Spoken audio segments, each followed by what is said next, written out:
All right, thank you. So yeah, I'm definitely excited to be here, so thank you for letting me come. This originally started with a conversation between Brian Fite and myself back at Source Seattle, and he said, you know, some good conferences to go to, and he mentioned Troopers, which I hadn't heard of, which is kind of funny because I live here in Germany right now.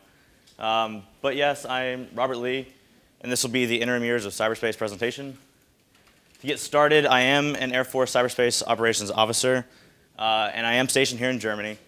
And I work currently for the Air Force Intelligence, Surveillance, and Reconnaissance Agency. So to get started, let me caveat that I'm not speaking for the government. I'm not speaking for the DoD. I'm speaking entirely on my own account, and all my opinions are my own. That is very important to recognize because there are a lot of bright people that do this, and they might have very different opinions than I do. The second caveat is I do say cyber a lot. As mentioned, I'm not a hacking officer. I'm a cyberspace operations officer, so I do use the terms that the government uses. I do really hate the overuse of the term as well, though. When people are saying, yes, I'm a cyber transport analyst and cyber transport capability person, it's like, no, you have a router and Cat5. They're different. But I do cyber, and so I use that word. But there's a lot of people out there, cyber cloud, cyber kind of terminology. Second thing is, even though I live in Germany, and I have lived in Germany for 2 years, my German is not good. It's pretty much non-existent. I usually know ein Bier bitte und ein Schnitzel bitte. And that's about the extent of my German. So I appreciate you for your patience, and I even had to use Google for that, not Yahoo. So here's the takeaways for my presentation today. I know it is a little bit different in a hacking conference to be talking about military history, military strategy, sort of the government approach to things, but I think it's important. I think there's a lot of similarities in our own communities between hacking community, military community, security researchers. Really, when you get down to it, everyone wants to be unique, but a lot of these traits are shared between us, and a lot of the history is actually shared between. But I want to talk about lessons learned from air power that can actually be applied to cyber power. And talk about what really makes up these interim years of cyberspace to me. Start talking about cyber capabilities versus FUD. Not everything is a cyber attack. Some things are just pieces of malware. And then I want to talk about spheres of influences, which really relates to you all being at this conference. So, to get started, the lessons from air power. During the interim years of air power, this time between World War I and World War II, there was a really good development with air power in terms of air shows and conferences and talking about showing off these capabilities to people. There was a certain level of deterrence there, showing the enemy, showing whoever we wanted to go to war with, that yes, we do have these advanced aircraft, we do have this air superiority. But there's also this idea of getting people involved. It was so cool to think about kids and even adults going to these air shows and these conferences and going, look at that. That's cool right there. That plane, that's awesome. I want to be involved in that. And I think that's a good approach with the conferences that we have now. Getting people involved in the community is always a good thing. Some of the advocates and pioneers during the early stages, they really went out on a limb and started talking about air power in a way that others weren't. They were trying to think outside the box. And in a way, they were hackers in their own right. They were trying to do something different that hadn't been done before. And I think that's very important to realize that we've sort of seen this aspect of technology increase before and be met with differing opinions in communities. So one of the original lessons learned from air power, and one of the at least original thoughts, was that the bomber always gets through. This idea of strategic bombing was huge. And it was really an ideology sort of based around almost Italian Air Marshal Julio Duhay's idea of going straight to the civilians, going straight to the cities, breaking the morale of people. You wouldn't have to invade, you wouldn't have to send in tanks and armies, you could literally just go straight over the front lines and bomb wherever you wanted to go. And that aspect of the bomber always gets through is something that everyone thought was always going to persist. But as we found out, General Mitchell started asking for the different aircraft to be developed, not just bombers. Different people came up with anti-aircraft artillery and guns. We had different approaches to doing it. So if you think about the cyber aspect, right now we always think the attacker always gets through, the attacker is always effective, the attacker will always win out. Well, to me, at least right now, that seems very short-sighted and limited. And it may seem to be true, But if we start thinking outside the box, which hackers are really good about, I think we'll start developing better solutions for this problem. So the vectored approach, I wouldn't necessarily expect anyone to know this picture. This is President Truman signing in 1947 the National Security Act, which created the Air Force, which I'm very happy for, obviously, as an Air Force guy. I in no way think that we need a cyber force. That is the last thing I would advocate for, actually. But what I do like about this is there was a vectored approach. In the original foundations of air power in these interim years, it was this concept of who's going to own air power, the military, army guys, or the Navy guys and gals.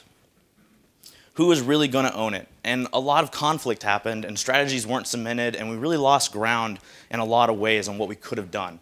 So when it comes to cyber or hacking or information security, I see that same lesson coming back, that vectored approach. We can all talk about 1,000 different solutions and approaches, and we can talk about how the hackers are different than the government guys, and government guys are different than security researchers, and in some way they can be. But if we sort of take a vectored approach and sort of look at the problem in different ways, but together, I think we can start to develop better solutions.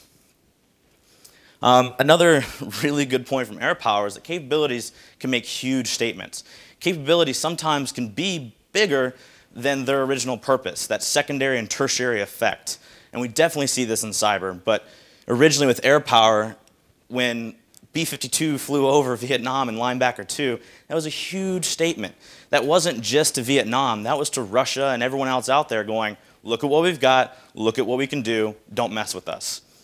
That's a big thing to realize. One of the best examples of this to me would be Stuxnet. When Stuxnet came out and hit the Iranian facilities in Natanz and destroyed centrifuges, the cyber capability actually destroying upwards of 1,000 Step 7 controllers and P1 centrifuges, that's a huge statement in terms of cyber capabilities.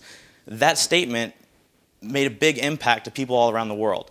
Obviously, I don't know for sure, but I would assume that in different national level organizations around the world, people were going, was that us?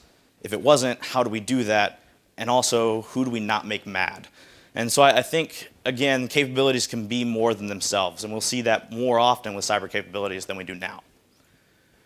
This picture is very potent to me, talking about blurring the lines of war. I talked a little bit earlier about Italian Air Marshal Duhay talking about going after the civilian populace, going straight to the heart of people and breaking the morale. And I could not disagree more with that, obviously. That's just not good, and we've sort of thought about these approaches. But this is a picture or painting of Dresden, and that was a horrible experience, and talking about going after civilian personnel. And obviously I wasn't in the war. I don't know the terms and the ideas come up with at the time, but even the military leaders at the time realized that if they would have lost the war, they would have been tried as war criminals for what they did in Japan as well as Dresden. And so you're talking about the ability for capabilities to blur those lines. With cyber, this is incredibly true. You start talking about end-user devices. You start talking about hacks for insulin pumps that can kill people if you start messing around with them. That idea of blurring the lines is huge, and it may be completely unintentional. You may have a cyber capability that leaks out of the network you were trying to get to and cause havoc on civilian infrastructure. That's a thing that a lot of people sometimes take for granted.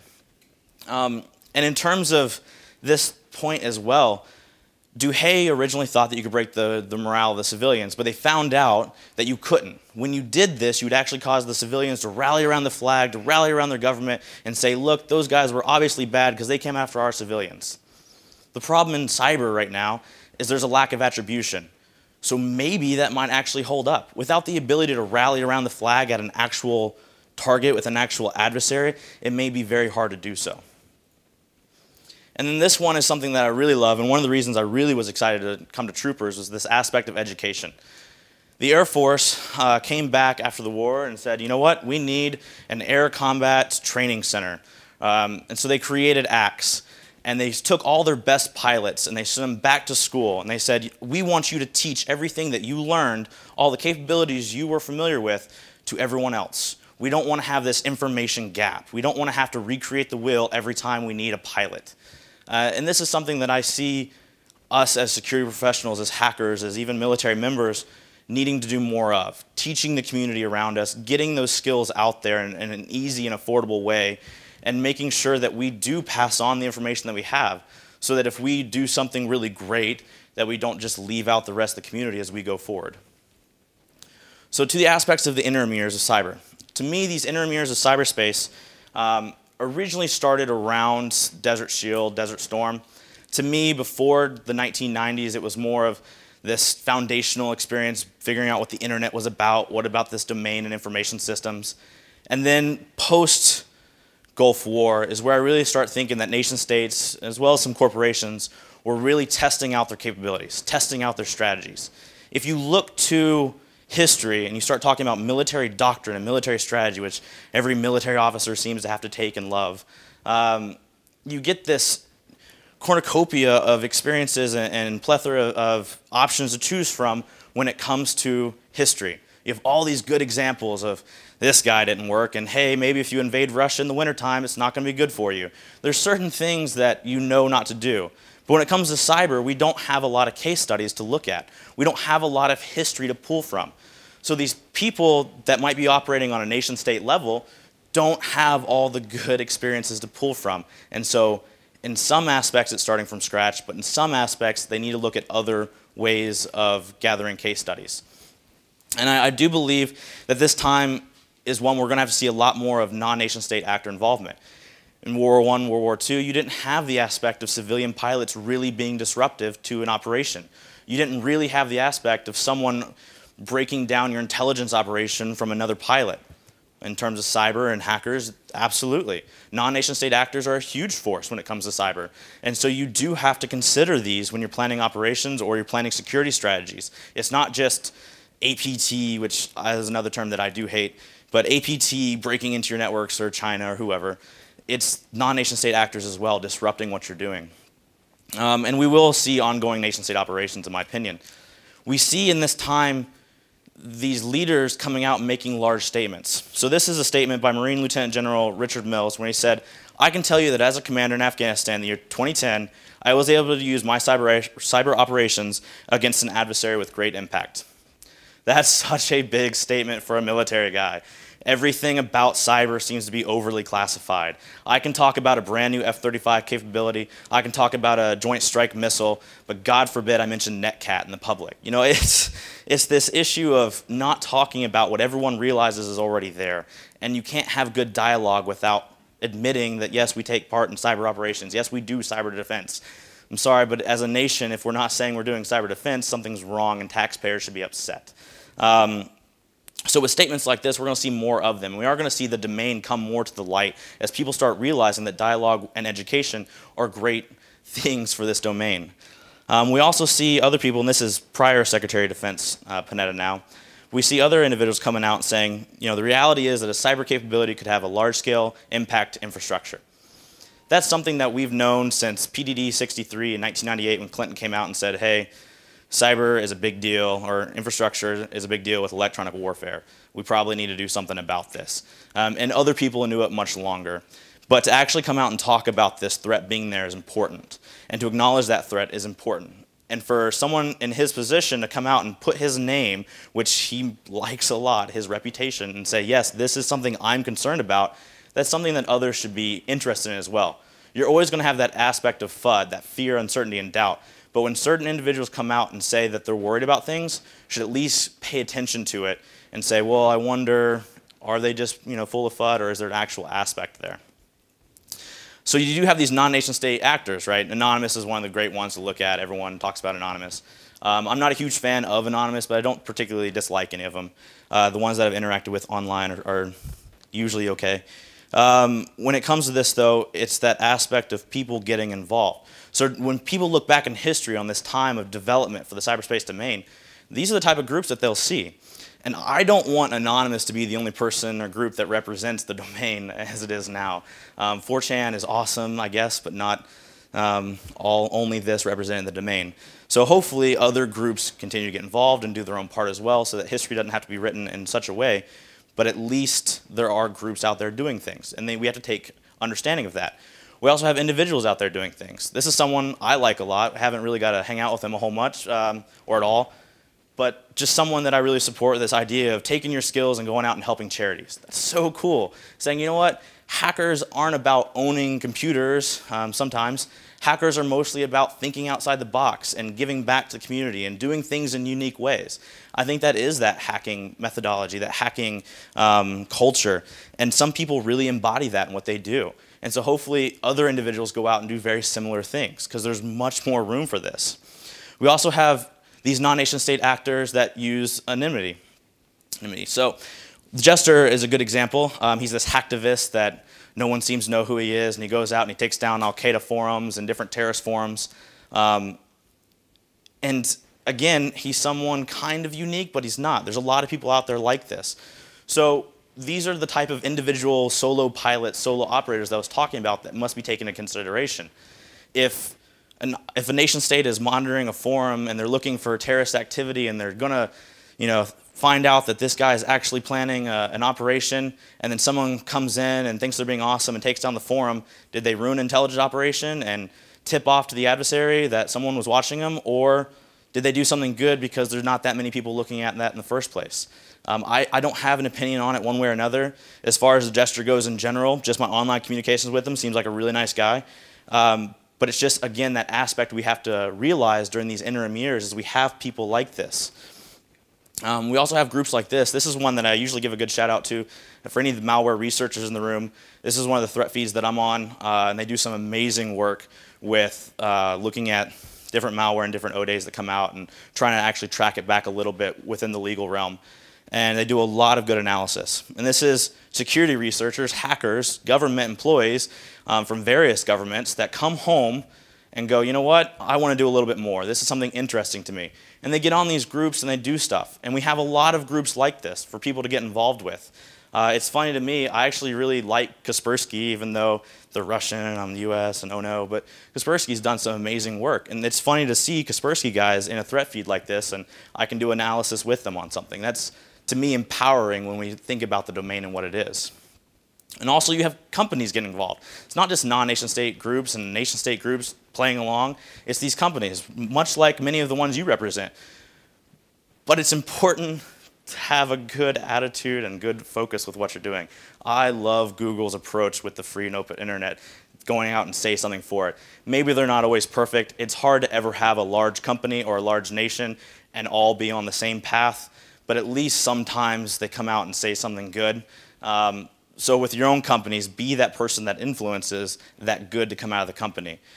So these are the important aspects of the domain to me during this period. These non-nation state groups, these actors, these hacktivists, these nation state operators, these companies, being involved in this domain that we love, the hacking domain or the cyber domain or whatever you want to call it, and being involved. And in some ways, they represent all of us. And sometimes you don't want that, right? So do more. But we do have these different roles that we have to edge out. Is your data in the cloud really your data, or is it someone else that can go access that server and now it's not your data? Well, even as a government operator or cyber operator for the US government and the Air Force, I want my data to be my data. I don't want the FBI or whoever to be able to go get my data without me having some say in it unless they have a legitimate warrant. To me, that's a huge, huge issue that more people need to be looking at. I have nothing to hide, but I tell you that I encrypt my stuff. It doesn't make me a terrorist because I use Tor. When it comes to these human rights aspects of different countries not allowing internet access to their people, this is stuff that really should just tick a lot of you off if it hasn't already. And these are the aspects that we have to figure out now in this period of cyberspace. These legal frameworks that we set up now, this vectoring, this populist decision that we make now for the domain is going to carry on for years. So it's very important to be involved now. And looking at those historical examples, because we have very limited ones. Like I was talking about with the security researchers, hackers, or government personnel, you don't have a lot to look at. Every sample is important. Every operation is important. These things are important to look at and extract as many lessons as you can. So it's that civil-military sharing, right? And I'm not here to tell you the government and civilians and everybody should be happy and kumbaya and we should all, beat on the drums together. There's plenty of people in the government that I don't trust, and there's plenty of people in the hacker community I don't trust. It's not about blindly trusting. It's about being willing to go outside of your small circle sometimes and start interacting and start dialogue with people. If you can honestly create an innovative idea and some sort of solution, it doesn't matter who gets the credit for it, and it doesn't matter who you're actually talking to. If you can do something good, that is the ultimate result. And this aspect of threat intelligence. If I do a lot of stuff open source with SCADA and ICS, and a lot of times just talking to operators, I'll hear that one plant was infiltrated using a certain dropper off of a basic persistent threat, and they didn't tell anybody about it, and they didn't share that intelligence. And so another plant in another country or another location got hit with the exact same thing. Not being able to share that threat intelligence allows adversaries to have an infinite scale on when their attacks will work. And then obviously, we have to have a protection of basic rights and principles. Nobody in the morning wakes up and goes, I want to be an asshole today. Doesn't really happen. Maybe in a few cases, I guess, but not as far as I'm concerned. Not many people wake up and say that. You know, today I'm going to wake up and do something wrong in the world. Not a whole lot of people. So you get this dialogue going and you can influence ideas. There's a lot of people in the military that are struggling to figure out this cyber stuff. I promise you. And it's important to talk to the community and go, you know what? Guys, gals, here's what we were thinking. This sounds good. Got any issues with it? Yeah, that's pretty messed up. That's people's encryption or whatever it is. Opening up that dialogue creates better results for both parties. And maybe when the government is actually sharing more information, regardless of the governments that you're from, you might see certain things that are good and being able to correct others. I don't think that's a good strategy for the government to say, give me, give me, give me, give me. So, you know, civilians and security researchers and companies need to ask for something back as well. Cyber capabilities versus FUD. So we do have this sort of like FUD aspect in Hollywood movies, which sometimes is kind of cool, but sometimes is really, really annoying when, in my case, a commander might be like, this looks awesome, how do we do that? And it's like, hire Hollywood, I don't know, but there are these aspects that people actually look at and go, this is real, and we have to educate people to tell them what are real options, what are not. A fire sale and live hard is not exactly true, but can you target SCADA and critical infrastructure with cyber capabilities? Absolutely. Can you do it as easily as everyone thinks? No, it's really, really hard. I go home, and again, I have nothing to do with SCADA and the government, but I do in my open source free time. And just looking on the internet and going around and doing things with these security researchers, they're not idiots. A lot of people at control systems plants are actually really good with what they do. It's easy for us as intelligent people to sort of stick pins in the weaknesses of networks, but there's a lot of good people everywhere that are doing good work and make it difficult for attackers, which is awesome. There's also, you know, again with FUD, this one is fun. Threatened to get his head blown away while he's trying to hack into the DoD in under a minute. You know, that can't really happen unless you send like a free iPad link. It's not going to happen easily. So then you've got your James Bond stuff too. Like, it's cool to see some of the stuff in movies. It's nice. Everyone, we were having a conversation last night with a couple of people. Everyone wants to be that James Bond in cyber. Everyone wants their story, the cuckoo's egg, if you will. But it's not always the case. Sometimes it is just drudging through analyst logs. So we do have to educate our own leadership, whether it be in security communities or educating leadership at CCC or wherever about what's real and what's FUD. The CSI effect is always the fun one. Hey, can we enhance that image? Well, the pixels are a certain amount. Maybe you can't just enhance everything. And then obviously you get the people that build their industry on FUD. Don't be those guys and gals. It may look enticing as a short-term option to sort of throw out this, hey, if you install this, I'll protect you and everything will be great. But in the long term, it's a horrible strategy. And people will get wise to that. And the government is getting very wise to that, going, you know what? This isn't something that was great, and now I don't trust you as a company. It's not a long-term strategy. So plenty of people make this their business. But is there this really massive spike in APT?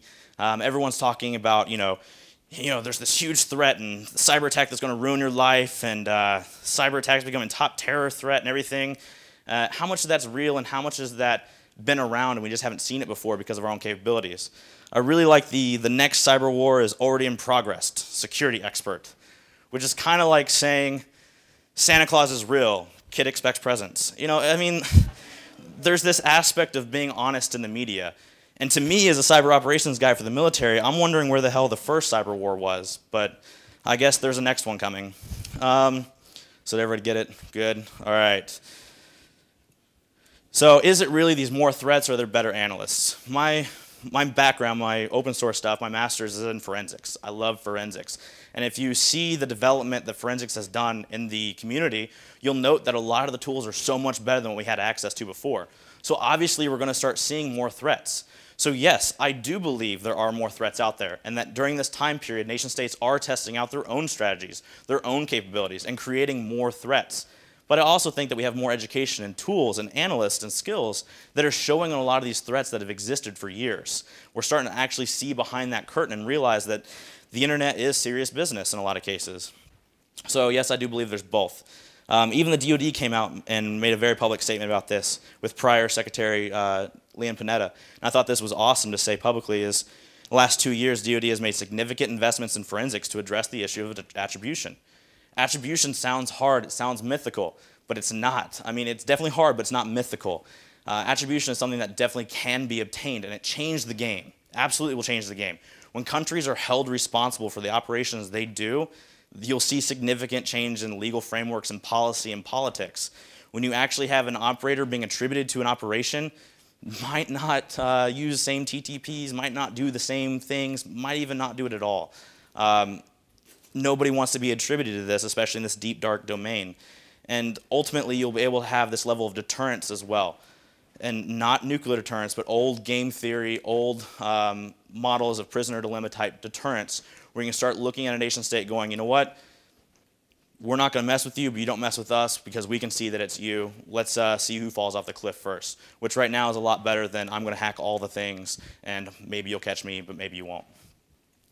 So what's the realistic employment of cyber capabilities? I talk about a lot of FUD and a lot of the stuff that's out there with everyone claiming their capabilities, but what to me, as an operator in the Air Force, actually a big deal? Well, to me, I think of nation-state weapons, I think of advanced capabilities. And to me, a nation-state weapon, especially in the current years, is multi-rolled. We don't see things that are single-purposed. You don't build the B-52 that's only good at bombing. You build the F-35 or the F-22 that's a multi-role fighter that can do some bombing, but some intelligence, surveillance, and reconnaissance, or some air defense or air missions.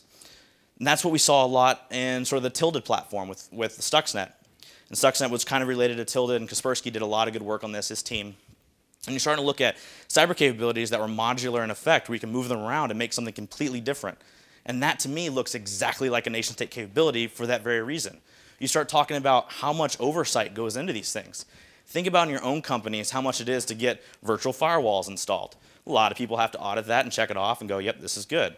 Nation-state capabilities are no different. There's a lot of bureaucracy in the government. Go figure. So there's a lot of people that have to have some say in this stuff. So you start looking at capabilities that are quicker to employ if they're multi-role.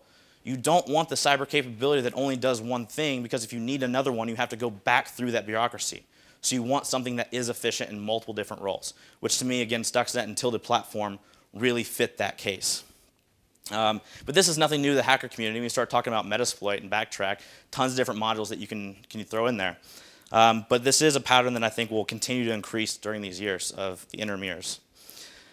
We have, again, these powerful statements coming out about this. The Air Force is pursuing cyber methods to defeat aircraft. Okay, so I don't know if he means crashing the aircraft or just defeating its C2 or what, but that's awesome and scary all at the same time. Thinking back to the air power aspect of capabilities can be large statements. The first time that a nation's billion-dollar aircraft falls out of the sky, it's going to be a big statement to somebody. Because if you think about it, an F-22 is nothing but a Mach 2 router. You can hack it. Breaking into it would be very crazy to do. If anyone can think of how, please feel free to tell me, or at least publish on it so that we can get some research going. But those are powerful statements. And thinking down to Deputy Secretary of Defense Ashton Carter, talking about the Russians and Chinese that developed these specific electronic warfare to disable certain aircraft, or to disable the methods and high-value assets that we use. That's crazy to think about. And it's kind of cool and kind of exciting, but really, really scary too. So what are some of the capabilities we know of? Well, even if it's sort of the botnet aspect of what we saw on Bronze Knight with Estonia, or down to the weapons that we saw with Stuxnet, there are real capabilities out there that do really potent things that we do have to be concerned about. But every single sample of APT, obfuscating its code is not a new piece of APT. And to me, that whole APT is again, abused because a lot of times it's a spear phishing email. Is a spear phishing email really that advanced, guys? You know, how much is advanced and how much is a basic persistent threat? If anything, it shows you that persistent wins out in this game. But I do think there are obviously nation states testing capabilities, nation states doing things that are important to note. So just like a mock scenario, what would one look like? Well, again, that multi-role aspect, you want something that can first go out and gather intelligence. Most people think that any hacker can sit down at a keyboard and take out a power grid. Not that easy. Even if you have a small team, not that easy. Again, open source stuff that I do is with protocols with SCADA equipment. Done some great work, taken and talking to people like Matt Llewellyn and Joe Langle who've done a lot of research in this area. Looking at ICCP and DMP3 and Modbus TCP and the different protocols is time consuming. You need a very niche expertise to do so. You'll find that they're unauthenticated, but you have to know the controller and its language to actually do a whole lot to it. Otherwise, you're just throwing random code at it and getting a buffer overflow. But for a capability, you would want that cyber espionage impact. You'd want that pre-day one conflict. You want to go behind actual warfare, behind the actual conflict time, and in the pre-conflict, build up that intelligence, build up that ideology, and realize what you really want to go after, what's your strategy. Same thing with packet wars and capture the flags. What are you going to do before the game starts? That's that intelligence aspect, and that's what we're seeing a lot of right now with cyber capabilities is this cyber espionage. Stealing schematics, stealing controllers, implanting in businesses, implanting in control systems. That stuff is pre-conflict. It's not the latest cyber attack from China. It's pre-conflict, but it's still very important to note. So you take that level of intelligence that you got in those operations and you apply it to an attack. So now that you know how the schematics of the facility lay out, now that you know how the satellite data links and the KU bands work, now that you know how the ISPs actually function together and what fail switches they have, now you could go after them in a way that would be an attack, something that's actually disruption, degradation, destruction, not just ad popping up on your computer, something that's actually impactful. And so that would be more of a cyber attack. But it's not this aspect of cyber war. No military person ever, I hope, right, never use too many definites, but from all the training and military aspects, you never use one capability in conflict. You don't go, I'm going to use all my aircraft and that's it. You know, I'll be nice today. I'm not going to use the naval ships and I'm not going to use my land warfare. We'll just use air power. Nobody does that. That's not how operations think. Nobody's going to say, let's have a cyber war. Cyber conflict, cyber attacks will be followed by actual military conflict if we're going to see it. Or you'll have, what can create an interesting case would be economic impacts as well. But there'll be multiple capabilities regardless to follow. So you have your espionage, you build your advanced weapon very customized to what you want, you use it. Now you've got an operation, now you've got an ability to go in with some sort of attack. Now you can disable other feel-good features. All of these things on the screen use some level of computer operating system or something data-wise, so they can be affected as well.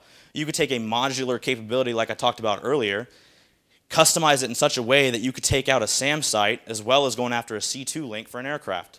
Now you've got a capability that disabled those feel-good defenses that civilians and everyone else used to really like. I like to know as a military guy that we've got a ton of defense capabilities between me and the enemy. Well, if you start to disable those, now you've got a conflict that's actually realistic. An idea of a government being able to say, we've disabled you, we've actually followed it up with military conflict, we haven't really killed the civilians yet, we haven't done anything that makes us war criminals, but you need to vote like we want on the Security Council now, or you need to do something that we want. That to me is more realistic. So to get really to what your sphere of influence is and what mine is as well. So your role, to me, must in some way focus on education. You can choose your role in anything that you want, but I think education must be a part of it in some way. You come to conferences like this. I went to CCC this year. Everyone's extremely overly paranoid, which is fun. I'm paranoid about the government, so if that helps you any. Everyone's paranoid. Everyone's, hey, I'm going to do this. I'm going to make this change. I'm going to go home and use all this information. And it kind of drizzles off after the conference. 2 or 3 weeks later, you kind of lose that zeal that you had. Well, hopefully, while you're at a conference, you identify that strategy that you're going to take forward. That idea of, you know what, I want to have this one impact, and I'll measure my success on this one thing that I do. And if you continue it on, so be it. But you really need to find what that role is for you. need to communicate to leadership in their terms. As a military guy, especially in the Air Force, talking to a pilot commander about cyber capabilities can be kind of frustrating. They're extremely brilliant and they know things that I will never know, but I must communicate in their terms for the outcome to be something that I want. The same thing with security researchers and industry professionals. You cannot go to your bosses, as many of you probably and should realize, and I'm much smarter than I am, so I assume you do realize, and say, you know what, you're idiots, I can't believe you let this hack happen, I can't believe this happened, why aren't we investing in firewalls, why aren't we investing in snort boxes? You got to communicate in their terms, right? They're extremely professional sometimes, and a lot of them are in the positions they are, whether we like to believe it or not, because they are good. So they have some sort of skills. Now bring your skills to the table and communicate in those terms. If you want to bridge that gap between the military and the civilians and the hackers and whoever, start speaking common terms. If I go to a conference, not that I would, but say I go to a conference in China and I start talking about cyber attack. Cyber attack might mean something completely different to them than it does me. Defining terminology is incredibly important. So you must use your sphere of influence in what you're doing.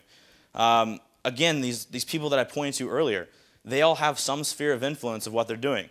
It may be just going after forums, or it might be educating entire small villages in Africa, or it might be taking down pedo-bear sites. Who knows what your sphere of influence is, but you have one. If it's 3 guys in an office, and 3 guys and gals in an office, and you can influence 2 of them, that's your sphere, and it'll ripple out, and it'll be impactful. So I also look to like the free education sites. Conferences and workshops are great. And they're very awesome. I took the RE class yesterday. It was really, really cool. They're very important, but there are a lot of free sites out there too to learn skills, and a lot of ones that people don't know about. Like Khan Academy, you can learn everything from science to math, which is awesome. Python Challenge, getting your scripting skills better. Different sites. So for me, my sphere of influence is in some part coming out to conferences like this. There's not a lot of military people, not a lot of operators that come out and talk, probably because they're smarter than I am. But I like to sort of bridge that gap, or at least try to think that I do. But what I really do with my own sphere of influence is Hackant, which I thought, hey, if I've got these skills, they're not the most important thing in the world. There are better people out there, but these are my skill sets that I can give to people. So I do teach free classes with these cyber classes. We talked in the military and the US side about 9,000 security professionals short. Well, why? Why do we have so many people not ready for the conflict, that are not up to the level that we want, when this stuff is so cool? Who wouldn't be excited about this stuff? Well, then you start looking at a basic level security class costing $3,000 for a day. Oh, that's your reason. Yeah, we're going to be 9,000 short for a while. So I started developing classes and teaching in my own small area. Been going really since January, but we've been teaching since last year of April. Taught about 180 students so far. A lot of times that I've been on the road. So at the end of this month, I'm not doing conferences for a while, and I'm going to be teaching 1 or 2 classes every month for sure. And I've got a couple other instructors that I've actually trained on to teach these classes. And in the summer or fall, depending on deployments and who goes to war with who, I'm going to try to put all this stuff on YouTube and put it on a website. Take the Khan Academy type model, but use information security skills. Have actual classes where this says, this is your starting point. Here's your basic security plus type class. Now here's memory level forensics, or now here's developing rootkits, or whatever it might be. We're actually going to call it hacking instead of super cybersecurity professional skills or whatever. And the 4 focuses for me with this are forensics, intelligence, hacking, defense. I feel that if you have a good grasp on those 4 things, you're pretty good in the domain. So that's my sphere of influence, right? And other than that, I'll just conclude with saying that everyone needs to use those lessons from whatever you can draw from. For me, I think there is a lot of lessons from air power that all of us can use in companies or governments. But regardless, there's limited case studies, so pull from them and learn from them. We need to prepare during these interim years because it's not going to get easier. As ideologies and methodologies get cemented in these years, they will persist for a long time. Now truly is the time to shape a lot of that. You should have security and privacy. Anyone that tells you that you have to give up some of your security to have privacy, or excuse me, give up some of your privacy to have security, is someone who doesn't understand the domain. That is an incredibly short-sighted view, and that is something that tells me as an operator that they're lazy. I can have security on my network, and I can do it large scale and still respect people's privacy. Otherwise, it's just that Finn Fisher type crap that people don't know how to operate. They don't know how to use a capability. They don't know how to be an operator. So they take the lazy route out and they say, well, we'll just tap everybody. That's crap. So you can have that. So everyone needs to demand that. But instead of just demanding it, educate too. If you're going to go to the government or whoever and say, you know what, that is crap, here, do this instead. Provide something. Nobody likes the people that just come and complain about things. But we must work together, right? So there is that aspect of government, civilian, and hackers. At the core of it all, we are truly very alike. I consider myself a hacker. I don't consider myself anything more than that. I know that I must make the spot the Fed games really easy coming out and talking, but I don't even like being considered a Fed. If anything, I guess I'm a gray hat Fed, right? So you got your white hat Feds, that'd be security researchers and labs, and you got your black hat Feds, which I consider like the FBI. And then, yeah, so there's some good analysts in the FBI and some great people, but I just don't have a lot of interaction with them. I just see stuff in the news, which is unfortunate. But to me, I guess I'm like a gray hat. So, because I am military, and no, not everyone likes the military. But education to me is a long-term major strategy. That's something we all have to rely on. If you can't and you're not willing to go forward and teach people, we're already losing. Kind of like the keynote hit on beautifully and masterfully, education must be that long-term strategy. It must be guiding the academia.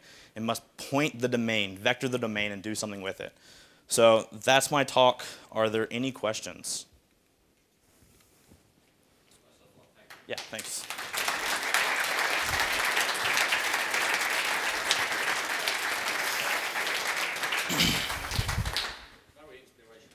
Thanks. Cool. So, no. Yes. The attribution problem. Yes. You said it's possible to do so. Mm-hmm. Of course, you can find some whatever sort of forensics and investigative things and so on. But the problem is, for example, if you do it for military reason or for arguing in politics or something like that, then you have to prove something to the public or to other people or to the whatever to convince people that this is really true what you have perhaps as evidence, but you have to keep it secret in military ways, and that makes a problem, I think. Yeah, so it's a good point. It really is. And what do we have to do to counter that, right? So this is one of the things that I think the government needs to do better at, is sharing some of that threat intelligence. Coming out going, you know what, here's what we've noticed on a large scale way. Microsoft, what do you got? Okay, Symantec, what do you got? Kaspersky even, what do you got? I think coming together and sharing more of that's going to be really important. And I'm obviously not going to talk or hint or whatever at them here, but obviously you would hope the government has its own capabilities that aren't publicly on Google. And just to make that rational assumption that they probably have some cool capabilities, if we could start to share not the capabilities but the intelligence gathered off of them, then I think we could start seeing that attribution issue decrease. But I would just point to the Secretary's statement, so not Rob Lee, but the Secretary's statement that the DoD has invested a lot in forensics and is getting better at attribution. So I think that mythical issue will go down over the years, but it'll never be easy, as you're saying. It's never going to be something just be like, aha, that's China. Well, everyone blames China, so as mentioned in the keynote, why doesn't everyone just act like China? There's other things that can be done, and hopefully by focusing on them, investing in education, and sharing, again, as kumbaya as it sounds, we can actually get something done. Anything else? Cool. Well, I appreciate y'all's time. Thanks.